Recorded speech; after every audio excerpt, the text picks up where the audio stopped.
Thy word is a lamp unto my feet, and a light unto my path.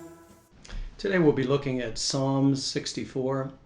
The psalm is very typical of psalms that we see with David, where David is entreating God for help. It has a little bit of a twist, this particular one, because it deals with the tongue as a use for foaming insurrection or causing a problem. And as I was reading this particular Psalms, I thought about the life of David. And you always do when you read the Psalms. You try to look for hints as to where the psalm would fit into David's life, because he was a man after God's own heart, and he is someone that we want to emulate.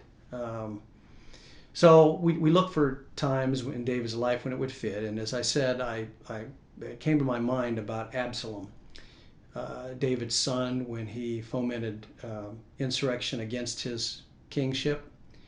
One of the things that Absalom did was he went into the city gate and sought people that were dissatisfied with judgments possibly that David had made or laws that had been enacted.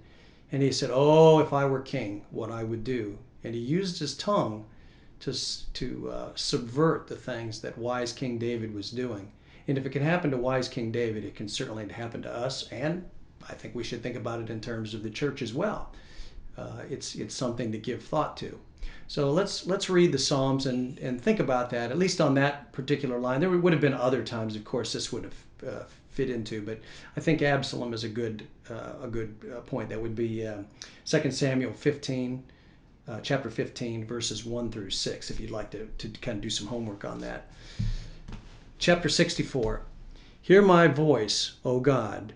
In my prayer, preserve my life from fear of the enemy. Hide me from the secret counsel of the wicked, from the insurrection of the workers of iniquity, who whet their tongue like a sword, and bend their arrows to shoot their arrows, even bitter words, that they may shoot a secret at the perfect. Suddenly do they shoot at him and fear not. They encourage themselves in the evil matter. They commune of lying snares. Privily they say, who shall see them? They search out iniquities. They accomplish a diligent search. Both the inward thought of every one of them and the heart is deep. But God shall shoot at them with an arrow. Suddenly shall they be wounded. So they shall make their own tongue to fall upon themselves. All that see them shall flee away. And all men shall fear and shall declare the work of God.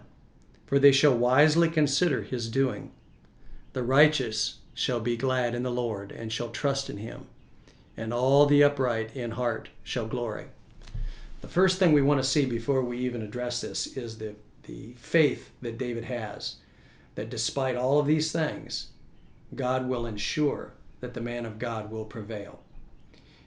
He doesn't lose heart, he stays firm, but most of all, he appeals to God to help him.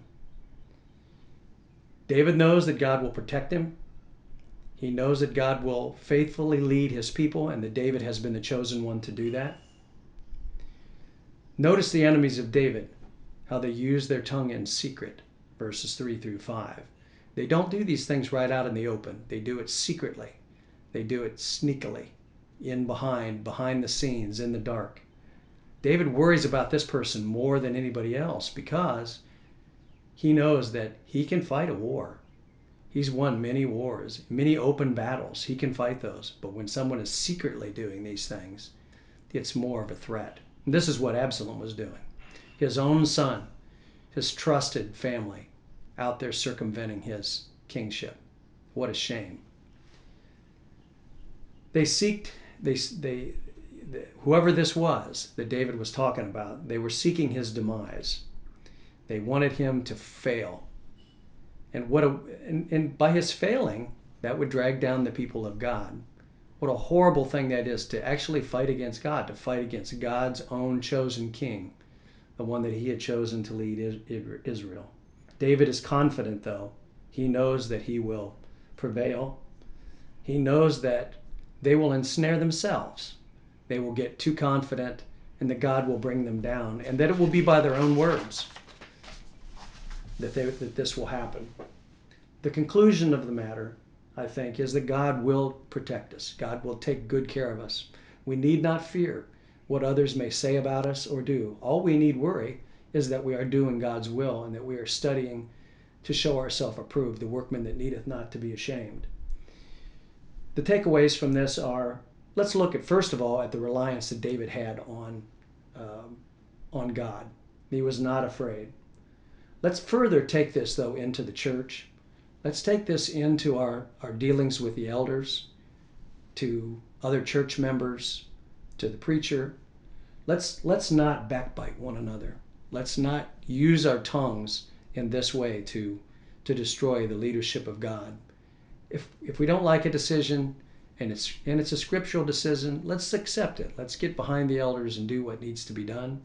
Or if we've got a fellow servant that we just for some reason just plain don't like, let's learn to like the person. Let's not use our tongue to backbite them and to say things about them. In every word, let's be careful. In short, let's read James 3 and study and see how the tongue can be misused and what a powerful tool it is.